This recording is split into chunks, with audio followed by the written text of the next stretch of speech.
اور وہ نظام یہ ہے کہ اللہ نے جس مخلوق کو وجود عطا کیا ہے وہ اپنے رہنے کا انتظام، اپنے گھر کا انتظام خود کرے۔ آپ دیکھو، چھوٹی سے چھوٹی چڑیا ہوتی ہے وہ اپنا گھونسلہ خود بناتی ہے۔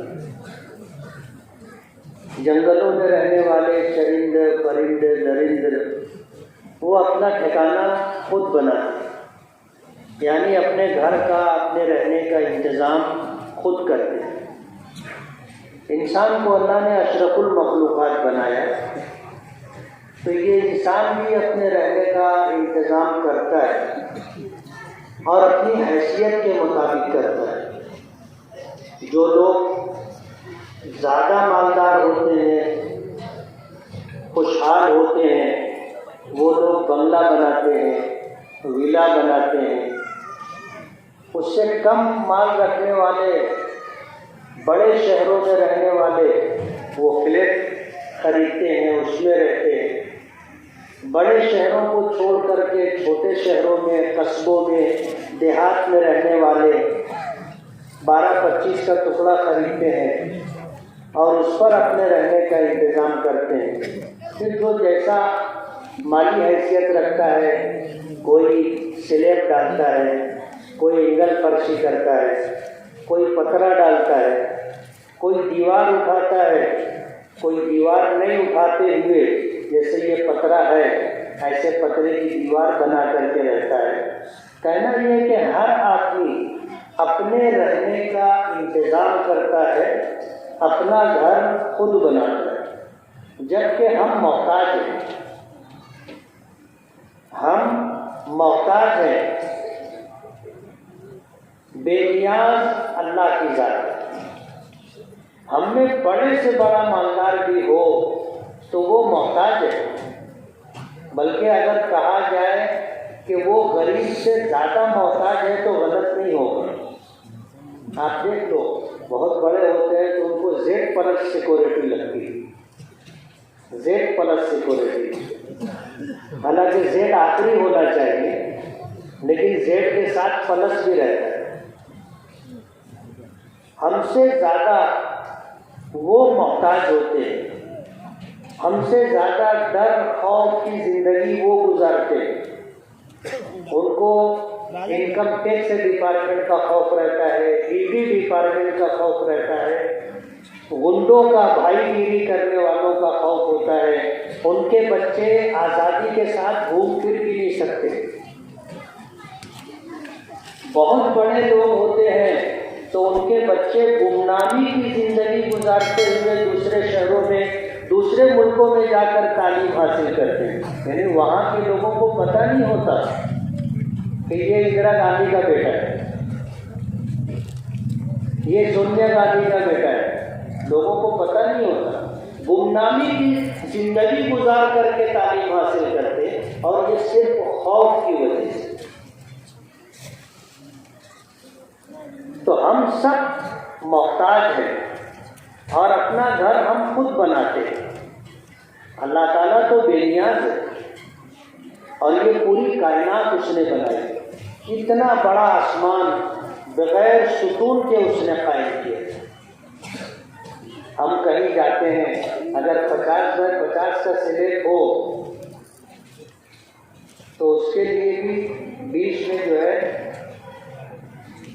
ٹیکا دینا پڑتا ہے، کالم دینا پڑتا ہے، تو جا کر کے وہ سلیب رکتا ہے، چھت رکتی ہے۔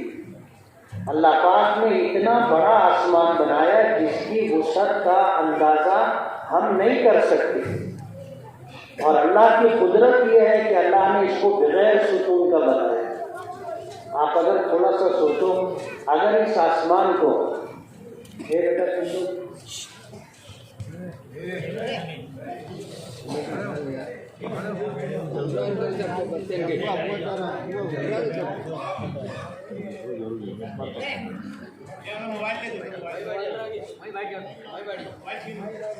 یہ آسمان اگر اللہ ستونوں کے ساتھ بناتا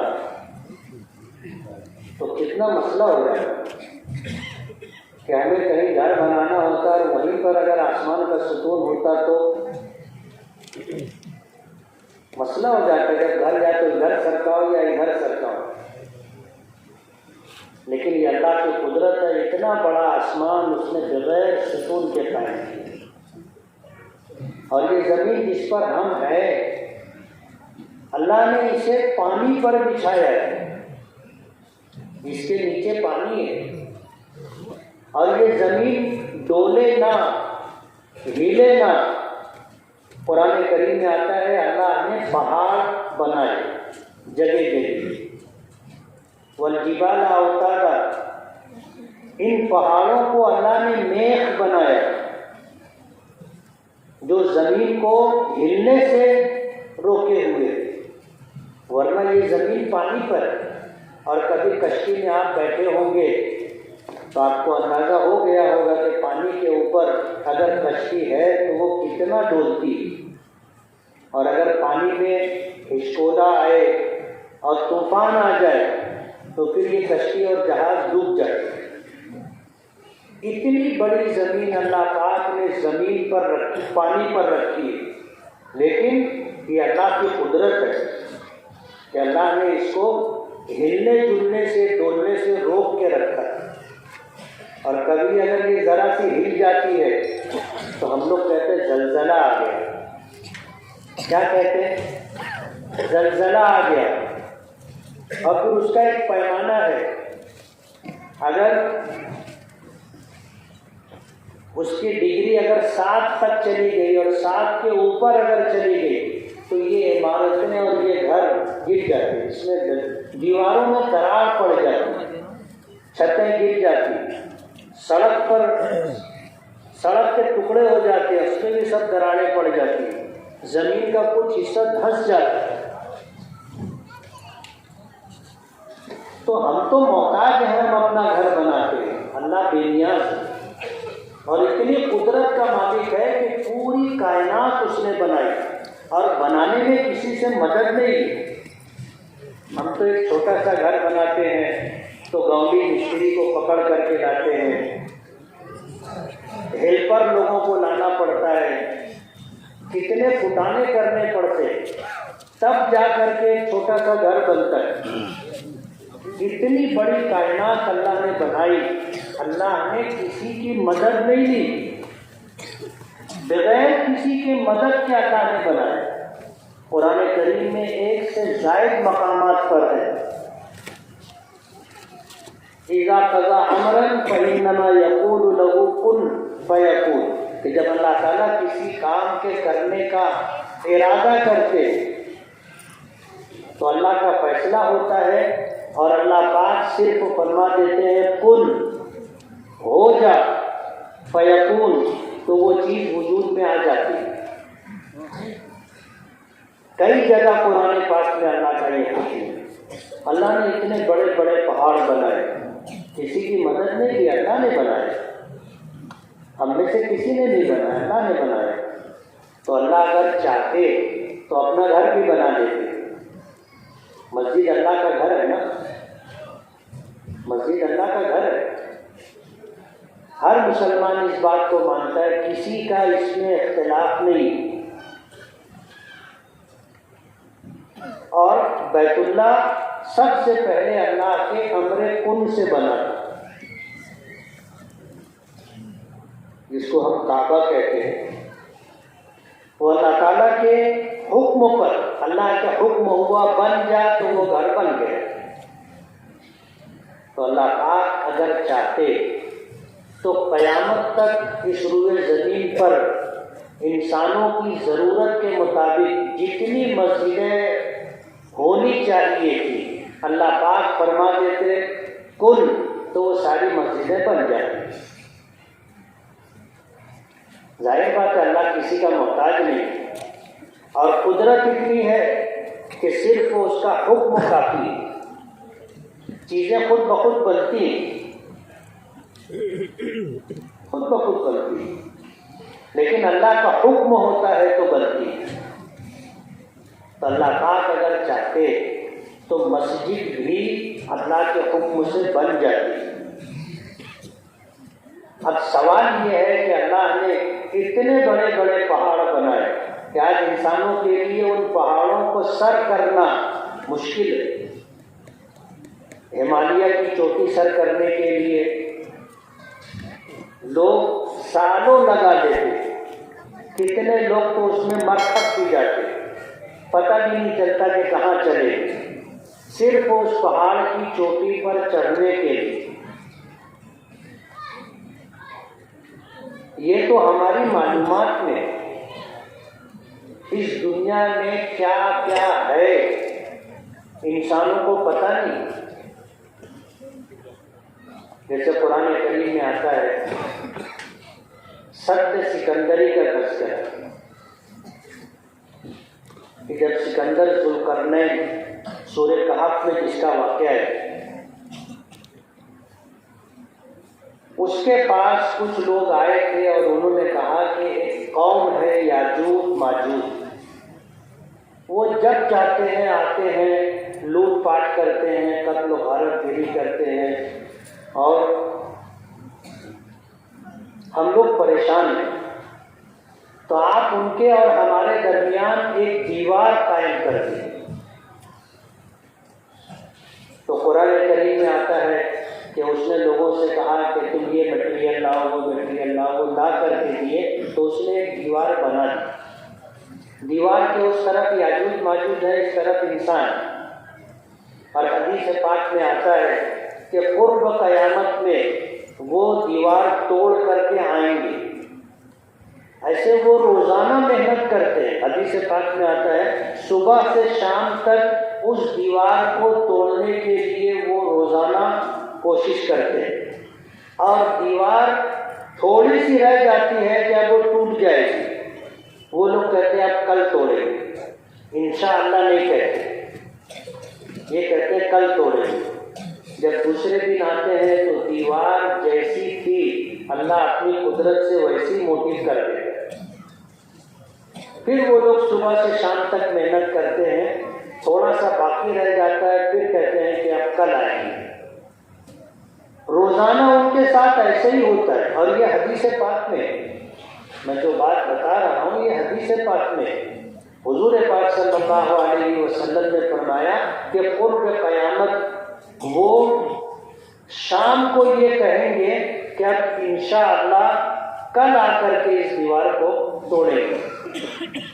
جب وہ انشاءاللہ بول دیں گے تو دیوار جہاں تک ٹوٹ چکی تھی ویسی رہے گی، دوسرے دن آئیں گے اسے توڑیں گے، اور پھر وہ انسانوں کی بستی میں داخل ہوں گے، تو جتنا پانی راستے میں ملے گا سب پی جائیں گے، جتنی کھانے کی چیز ملے گی سب کھا لیں گے، اور انسانوں کے لیے وہ بہت سخت مرحلہ ہوگا۔ یہ حدیث پاک میں۔ تو قرب قیامت میں یہ بھی ہوگا کہ یاجوج ماجوج آئیں گے اور ہم لوگوں کے لیے زندگی دشوار کر دیں گے۔ وہ دیوار کہاں ہے؟ آج تک سائنس اپنی تمام تر ترقیات کے باوجود اس دیوار کو ڈھونڈ نہیں سکی۔ آج سے 38 سال پہلے امریکہ نے ایک سیٹلائٹ آسمان پہ بھیجا تھا اور وہ گرنے والا ہے۔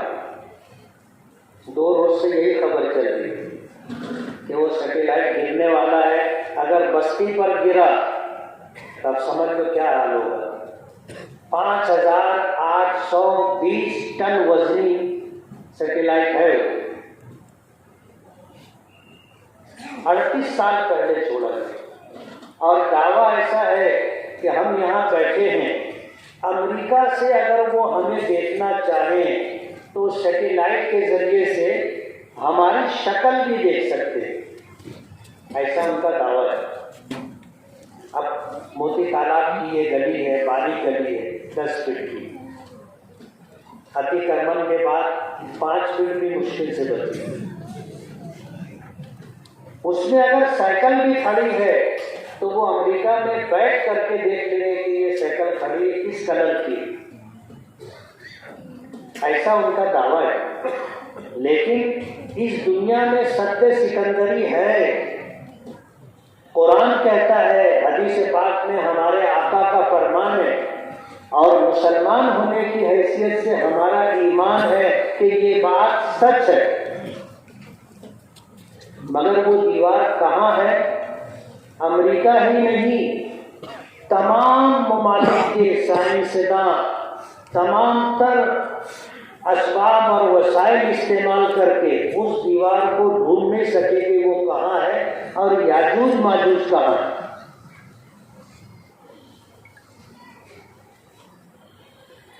تو یہ دنیا، اس میں کیا کیا ہے ہمیں نہیں معلوم۔ حضرت علامہ انور شاہ کشمیری رحمۃ اللہ علیہ ایسی شخصیت گزری ہے کہ آج ان کا متبادل نہیں ہے، متبادل نہیں۔ بھاگلپور کا مناظرہ اگر آپ نے سنا ہوگا یا پڑھا ہوگا تو آپ کو اندازہ ہوگا کہ قادیانیوں نے دعویٰ کیا تھا کہ ہم بھی مسلمان۔ غلام احمد قادیانی کو اللہ کا نبی مانتے ہیں، ہمارے آقا جناب رسول اللہ صلی اللہ علیہ وسلم کو آخری نبی نہیں مانتے، خاتم النبیین نہیں مانتے، اور ان کا دعویٰ ہے کہ غلام احمد قادیانی اللہ کا نبی ہے، تو اس کے ماننے والے جو لوگ ہیں وہ قادیانی کہلاتے ہیں۔ پاکستان میں ان کا انگریزوں کے زمانے میں دعویٰ تھا کہ یہ مسلمان ہم کو کہتے ہیں کہ یہ ہم مسلمان نہیں ہیں، ہم تو کلمہ پڑھتے ہیں، لا الہ الا اللہ محمد الرسول اللہ، جیسا کلمہ وہ پڑھتے ہیں ہم بھی پڑھتے ہیں۔ وہ کہتے ہیں کہ ہم مسلمان ہیں، تو ہمارا دعویٰ ہے کہ ہم بھی مسلمان ہیں۔ انگریزوں کی عدالت میں انہوں نے جب یہ پیٹیشن دائر کی، مقدمہ دائر کیا، تو انہوں نے کہا کہ ججوں نے کہا کہ یہ تو مذہبی بات ہے، اس پر ہم کیا فیصلہ دے سکتے ہیں۔ تو انہوں نے مسلمان علماء سے کہا کہ ان لوگوں نے جو مقدمہ دائر کیا ہے، جو دعویٰ کیا ہے کہ ہم بھی مسلمان ہیں، آپ انہیں کیسے کہتے ہو کہ یہ مسلمان ہیں؟ مقدمہ ہو گیا، علماء سے کہا کہ آپ آ کر کے ان کے دلائل کا جواب دو، یہ ثابت کرو کہ یہ مسلمان نہیں۔ قادیانیوں نے یہ کیا تھا کہ مصر سے وکیلوں کو لائے، اور ان کی سوچ ایسی تھی کہ وہ عربی بولیں گے تو یہاں کے جو علماء ہیں مدرسوں میں پڑھتے ہیں، عربی پڑھ بھی لیتے ہیں، ترجمہ بھی کر لیتے ہیں، لیکن روانی کے ساتھ عربی بول نہیں پاتے، اور بات صحیح بھی۔ تو جب وہ وکلا مصر سے آئے ہوئے عربی میں بحث کریں گے تو یہاں کے علماء ان سے گفتگو میں مقابلہ نہیں کر سکے۔ بھاگلپور سے کچھ لوگ دیوبند آئے، علامہ انور شاہ کشمیری رحمۃ اللہ علیہ بہت بیمار تھے، اور صاحب فراش تھے، یعنی بستر لگ گئے تھے۔ آنے کے بعد جب یہ بات آئی تو علامہ انور شاہ کشمیری رحمۃ اللہ علیہ نے کہا کہ یہ کیسے ہو سکتا ہے کہ اللہ کے رسول کی ختم نبوت پر مقدمہ دائر کیا جائے اور میں بستر پر لیٹا رہوں، ان کے درد فریب، ان کے دلائل کا جواب دینے کے لیے نہ جاؤں، کل قیامت کے دن اپنے نبی کو میں کیا منہ بتاؤں گا۔ اللہ سے دعا کی کہ اللہ مجھے صحت دے، ہمت دے، تندرستی دے، میں سفر کر کے جانا چاہتا ہوں۔ اللہ کی شان ہے، اسی وقت افاقہ ہو گیا، اور پھر سفر کی تیاری کی۔ ہندوستان بھر میں ان کے جتنے شاگرد تھے سب کو انہوں نے پیغام بھیجا کہ جس کے پاس یہ کتابیں ہیں وہ سب لے کر کے آؤ۔ انگریز کی عدالت میں ان کے وکیلوں نے جب بات رکھی کہ خاتم النبیین سے متعلق جتنی روایتیں ہیں وہ ضعیف ہیں، انگریز جج نے پوچھا کہ بھائی بولو کیا بولنا ہے، تو علامہ انور شاہ کشمیری رحمۃ اللہ علیہ نے کہا کہ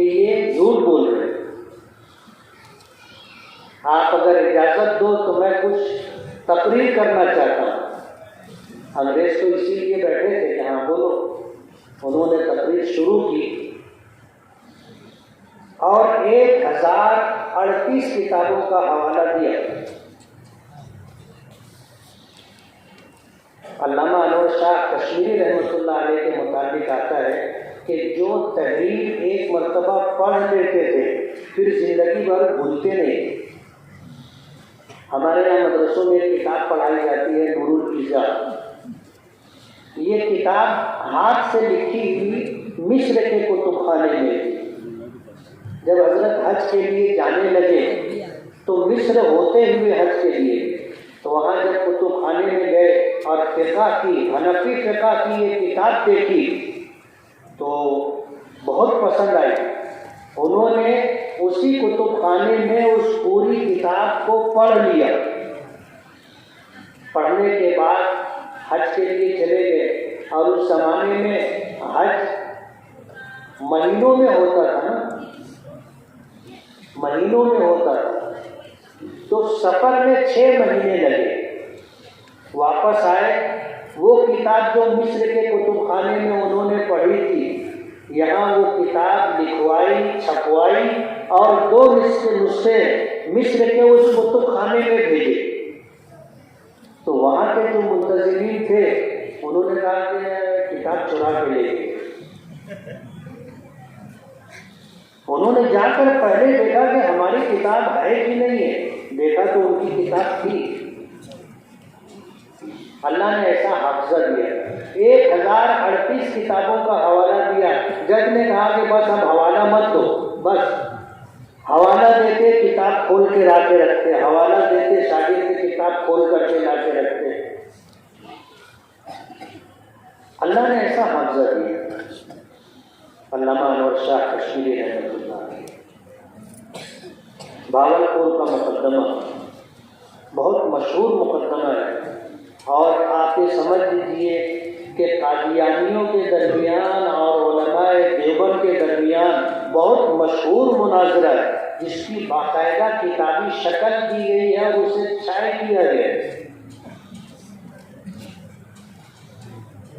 اب ظاہر بات ہے کہ یہ ہماری معلومات ہے، میں بتا رہا ہوں، لیکن اس کے بعد بھی دنیا میں کیا کیا ہے ہم کو نہیں معلوم۔ علامہ انور شاہ کشمیری رحمۃ اللہ علیہ بخاری شریف پڑھایا کرتے تھے، دارالعلوم دیوبند کے شیخ الحدیث تھے، تو ان کے پاس پڑھنے کے لیے علماء کرام جایا کرتے تھے، تو وہ علماء کو کہا کرتے تھے کہ یا ایھا الجاہلون، اے جاہل لوگوں۔ حالانکہ پڑھنے والے عالم ہوتے تھے، لیکن کسی کی ہمت نہیں تھی کہ کہتے کہ نہیں ہم جاہل نہیں عالم ہیں۔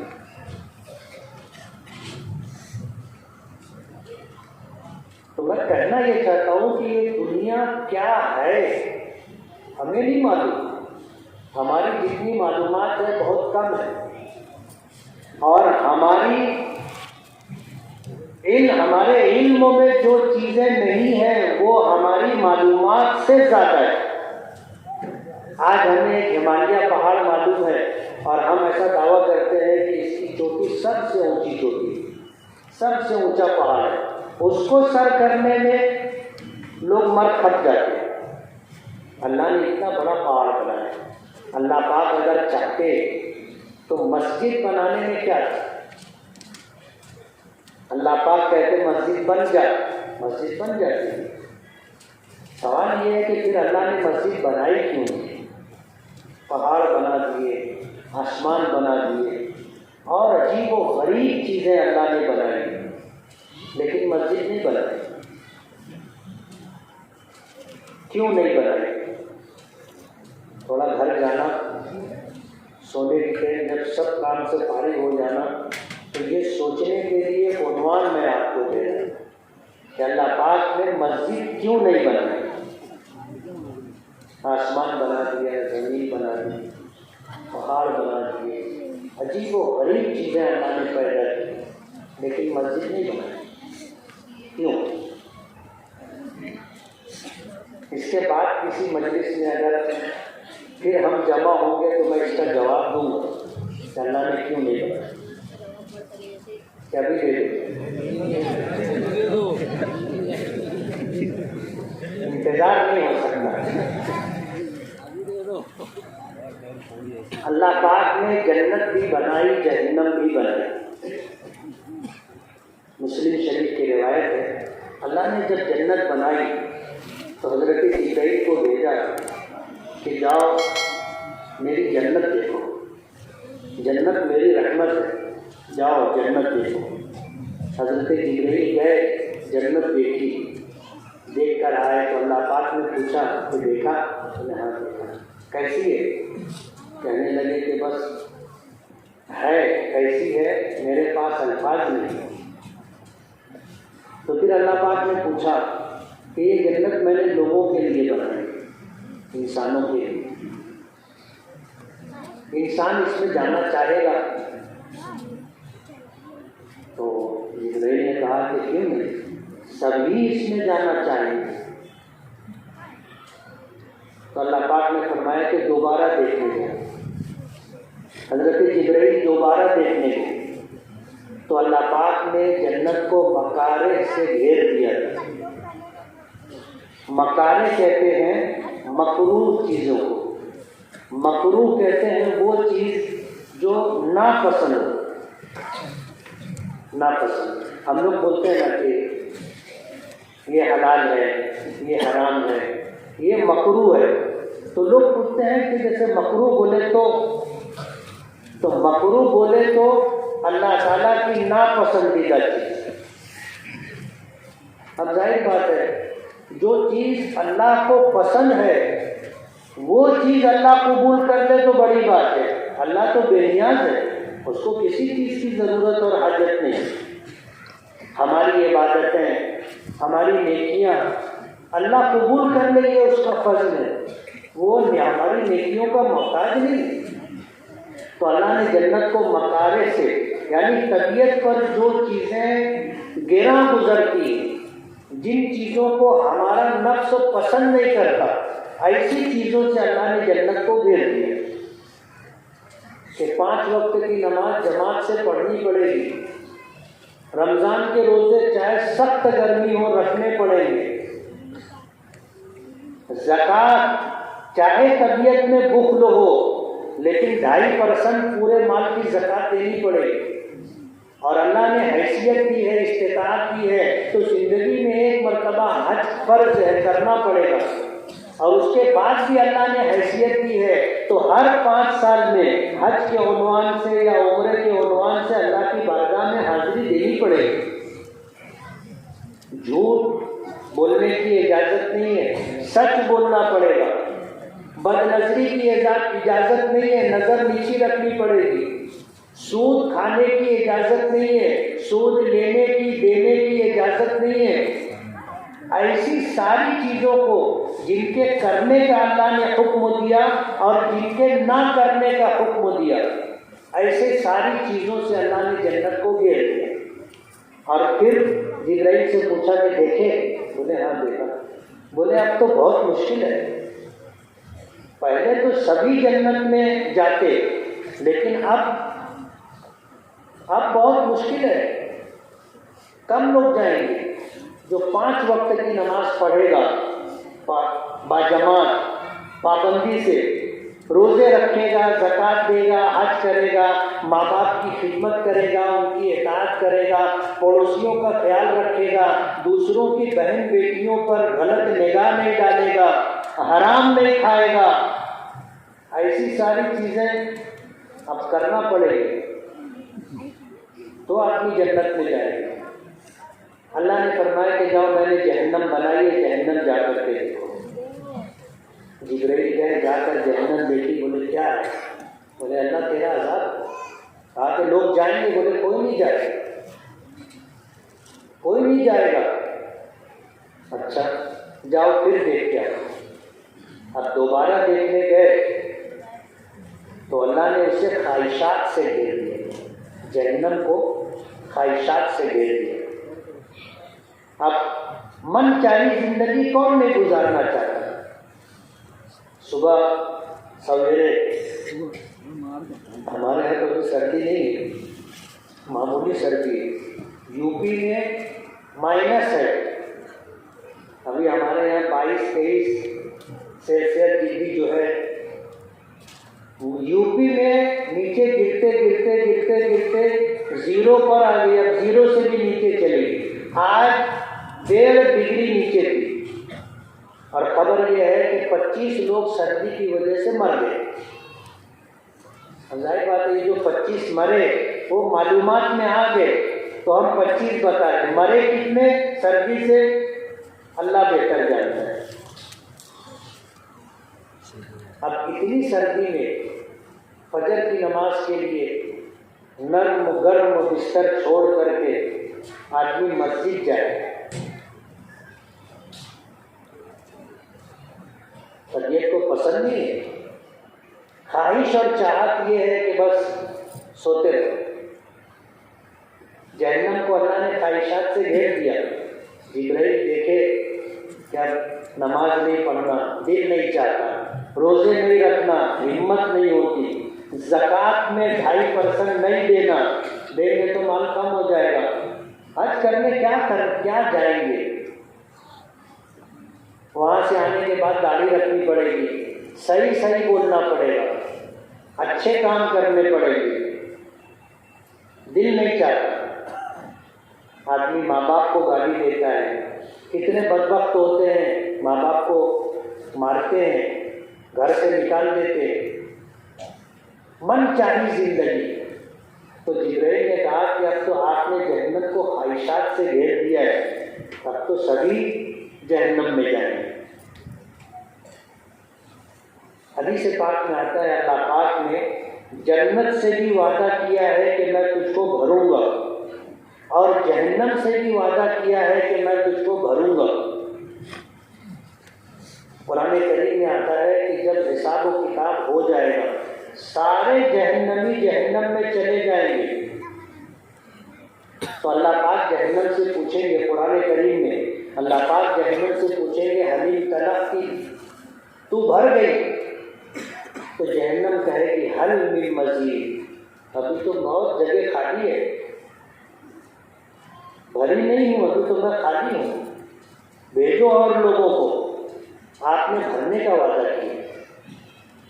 حدیث پاک میں آتا ہے کہ جہنم کو بھرنے کے لیے اللہ پاک جہنم میں اپنا قدم رکھ دے گی تو جہنم چرچرانے لگے گی. جیسے چارپائی کے اوپر اس کی طاقت سے زیادہ اگر بوجھ ڈال دیا جائے تو چرچرانے کی آواز سنے. جہنم چرچرانے لگے گی، بھر جائے گی. وہ کہے گی خط خط خط، بس بس بس. اسی طرح اللہ نے جنت کو بھی بھرنے کا وعدہ کیا. اب جنت کو کیسے بھریں گے؟ اب ظاہر بات ہے جنت کو بھرنے کے لیے، کسی کو جنت میں پہنچانے کے لیے اس کے پاس ایمان تو چاہیے، نیک اعمال تو چاہیے، نیکیاں تو چاہیے. اللہ پاک نے اس لیے مسجد نہیں بنائی اور حکم دیا. حضور نے فرمایا من بنا للہ مسجدا ولو کمفص قطعۃ بنى اللہ لہ بیتا فی الجنہ، کہ جس شخص نے اللہ کی رضا کے لیے مسجد بنائی، چاہے مسجد کی تعمیر میں قطع چڑیے کے گھونسلے کے برابر حصہ لیا، اللہ پاک جنت میں اپنی شان کے مطابق اس کو محل دے.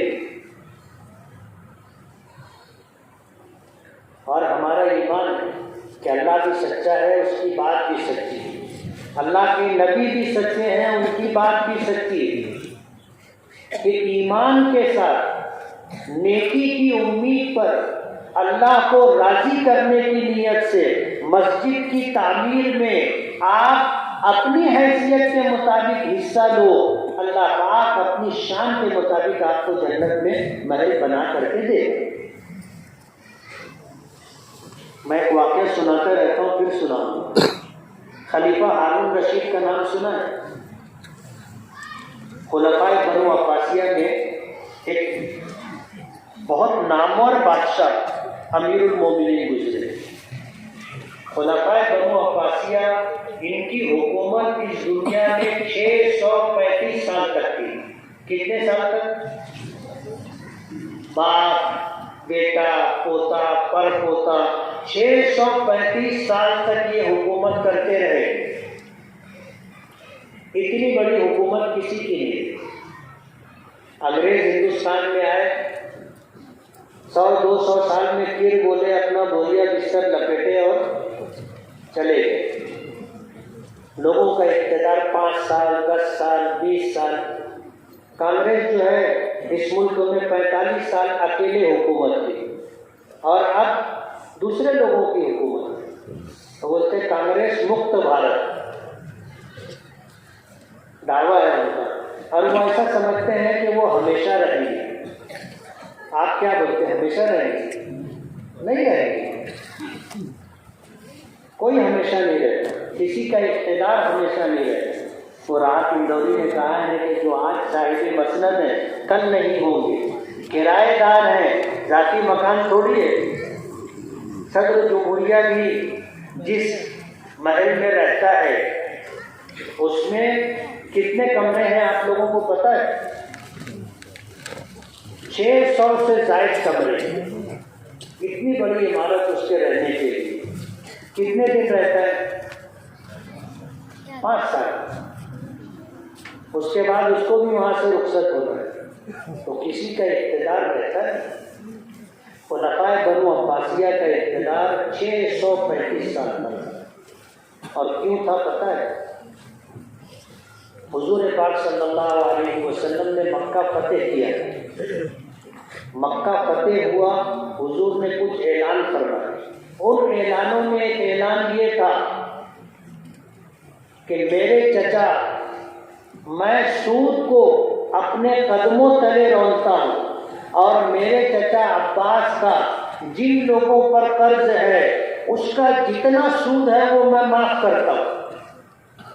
حضرت عباس سے پوچھا نہیں تھا, سود حرام نہیں تھا. اس زمانے میں لوگ قرض دیتے تھے, اس پر بیاج دیتے تھے.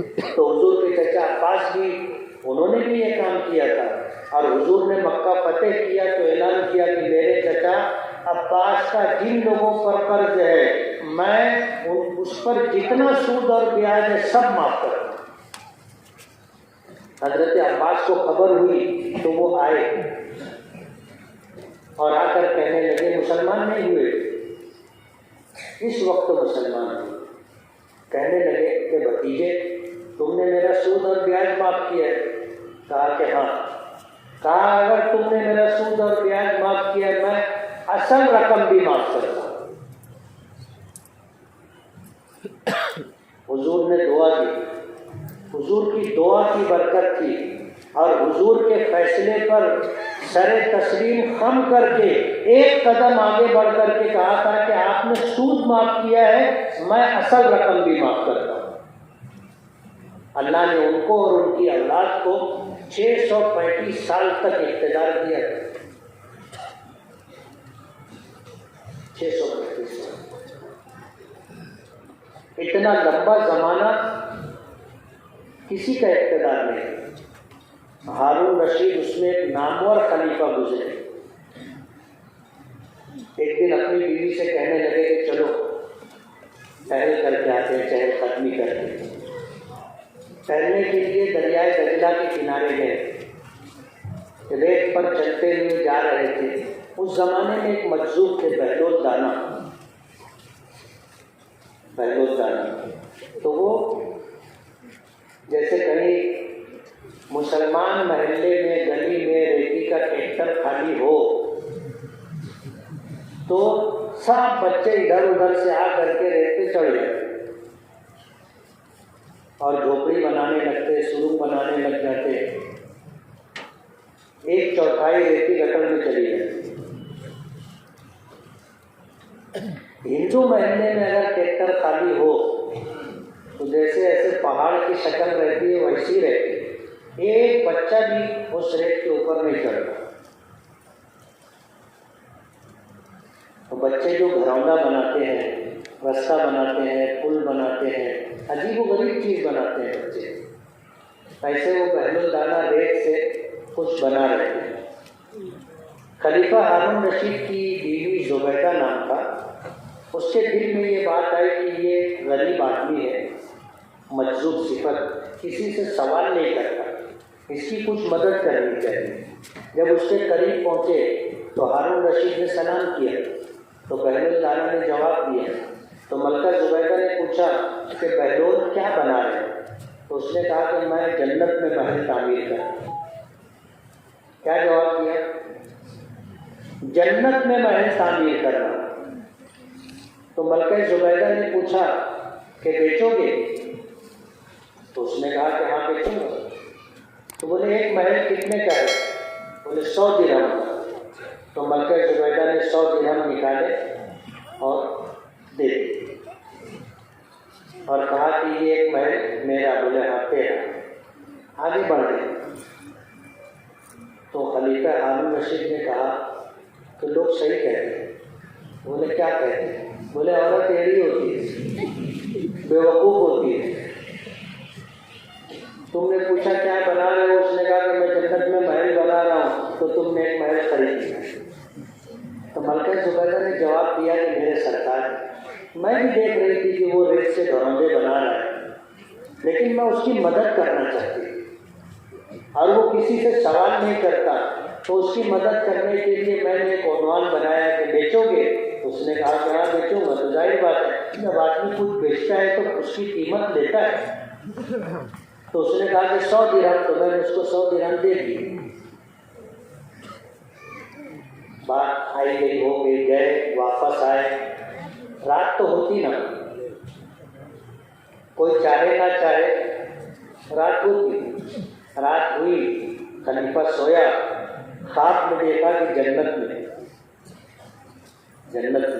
اور ایک بالکل نیا محل تعمیر ہوا ہے اور اس کے اوپر لکھا تھا جیسے ہم لوگ لکھتے ہیں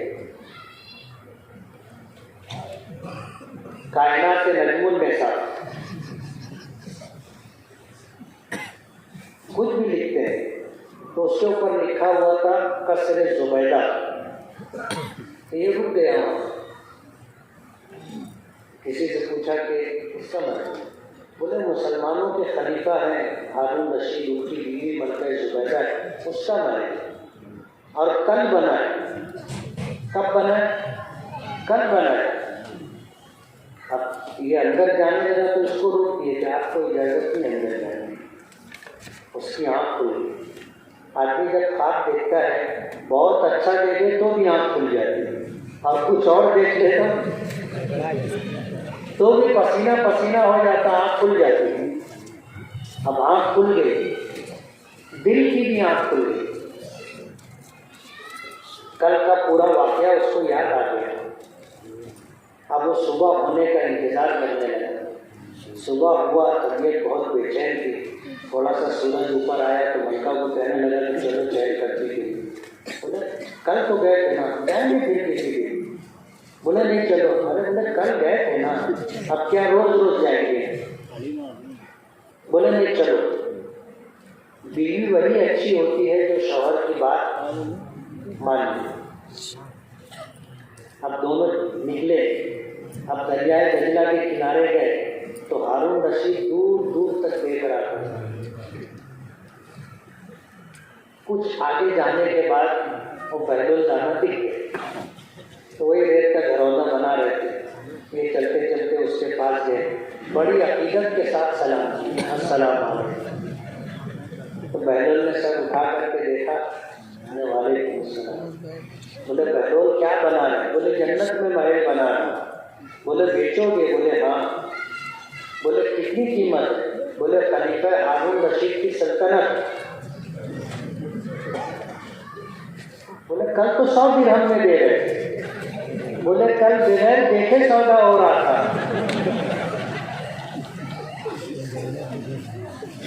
کل بغیر دیکھے سودا ہو رہا تھا، آج کا سودا تو دیکھ کر کے ہو رہا ہے نا۔ حدیث پاک میں آتا ہے حضور نے فرمایا کہ جنت میں ایک کمان کے بقدر جگہ، اس کی قیمت پوری دنیا مل کر کے نہیں ہو سکتی۔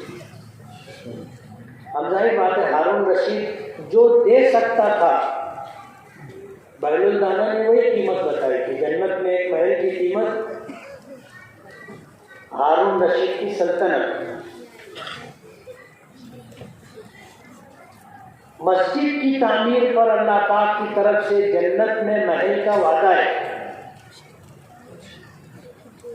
بخاری شریف کی روایت ہے، حضرت عثمان غنی رضی اللہ تعالیٰ عنہ سے منقول ہے کہ من بنا للہ مسجدا بنى اللہ لہ بیتا فی الجنہ، کہ جو شخص اللہ کو راضی کرنے کی نیت سے مسجد کی تعمیر میں حصہ لے گا، اللہ پاک اس کو جنت میں محل عطا کریں گے۔ ابھی ہم نے دیکھا نہیں ہے، کسی نے دیکھا ہے جنت میں محل؟ نہیں، آج بغیر دیکھے سودا ہے۔ تو قیمت کیا ہے؟ بہت معمولی قیمت۔ ابھی میں نے انجینئر صاحب سے عبدالحسیب سے پوچھا کہ اس کا اسٹیمیٹ کیا ہے، تو انہوں نے پوری تیاری نہیں کی، بتایا کہ پہلے سلیب تک جو ہے 50 لاکھ روپئے کا خرچ ہے۔ اب اگر کوئی آدمی 50 لاکھ روپیہ بھی دے دے اور جنت میں اس کو ایک محل اگر مل جائے تو سودا مہنگا ہے؟ بولو نا، زور سے بولو۔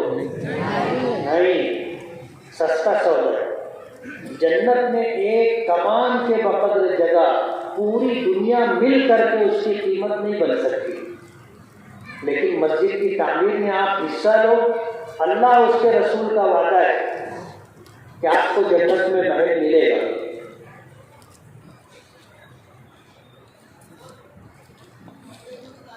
ایک مصلے کی قیمت یعنی لاگت 15,625 روپئے ہے۔ کوئی خریدنے والا؟